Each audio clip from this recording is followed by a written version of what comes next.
Elle est nécessaire. Chacun appréciera la réponse et la mesurera à sa juste valeur. L'intersyndicale donc a prévu quand même, malgré tout, bien qu'il pleuve encore un petit peu, un petit texte. Depuis le 19 janvier, la population se mobilise massivement contre la réforme des retraites. Les différentes journées à l'appel de toutes les organisations syndicales et de jeunesse ont rassemblé des millions de travailleurs et travailleuses, jeunes et retraités.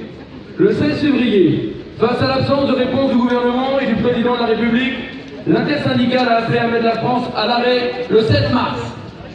Elle est forte du soutien des 3/4 de la population et de 94% des actifs qui refusent le recul de l'âge légal de départ à 64 ans et l'allongement de la durée de cotisation. Le 7 mars, ce sont plus de 3 millions de travailleurs et travailleuses, du public comme du privé, jeunes et retraités, qui se sont mobilisés par la grève et ou la manifestation. Nous étions au moins 10 000 à Lannion. C'est une journée historique par l'ampleur de ces grèves et de ces mobilisations. Des milliers d'écoles et de lieux d'études fermés, des entreprises privées, des administrations et des villes à l'arrêt. Plusieurs centaines de manifestations et d'actions sur l'ensemble du territoire pour demander le retrait du projet de loi retraite. À ce jour, ces mobilisations énormes, conduites par une intersyndicale unie, n'ont reçu aucune réponse de la part du gouvernement. Cela ne peut plus durer. Le silence du président de la République constitue un grave problème démocratique qui conduit immanquablement à une situation qui pourrait devenir explosive. En responsabilité, l'intersyndicale a adressé un courrier lui demandant à être reçu en urgence pour qu'il retire sa réforme. Sa réponse fut rapide, mais pour claquer la porte de l'Élysée. C'est fort de ces déterminations exprimées aujourd'hui que l'intersyndicale soutient et encourage tous les secteurs professionnels à poursuivre et amplifier le mouvement. L'intersyndicale a également appelé à se saisir du 8 mars pour pointer la détérioration particulière de la situation des femmes avec ce projet de réforme.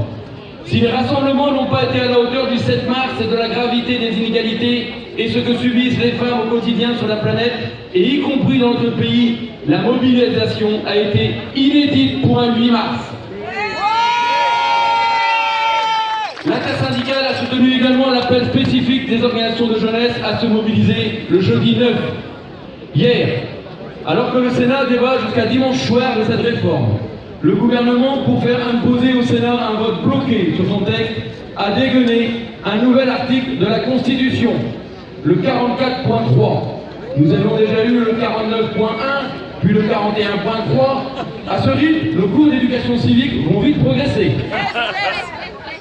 Plus sérieusement, si les artifices introduits depuis des décennies dans la constitution de cette 5e République, à bout de souffle, sont juridiquement légaux, ils n'en sont pas moins des camouflets de démocratie. Que nous soyons 94% des travailleuses et travailleurs contre cette réforme n'a aucune valeur, ni aucune écoute pour ce président, pourtant si mal élu, et son gouvernement.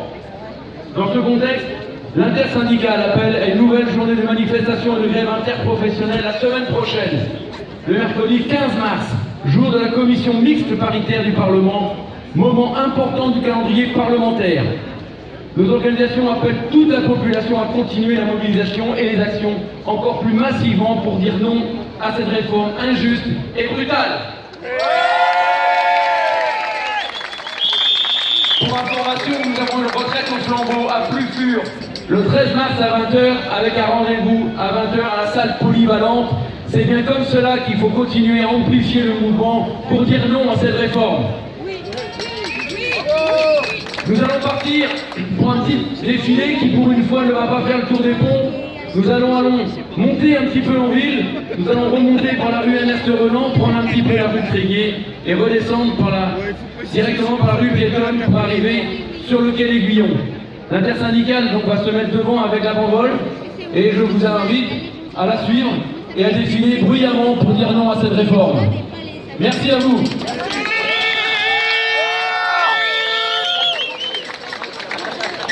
Remets-nous-en un coup! Gérard, remets-nous-en un coup!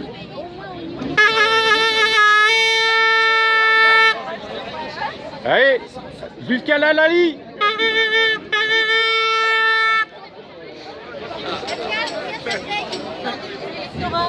Comment 10% de l'électorat, ça fait combien à peu près 4 millions 5, 4 millions 7. 4 millions 5.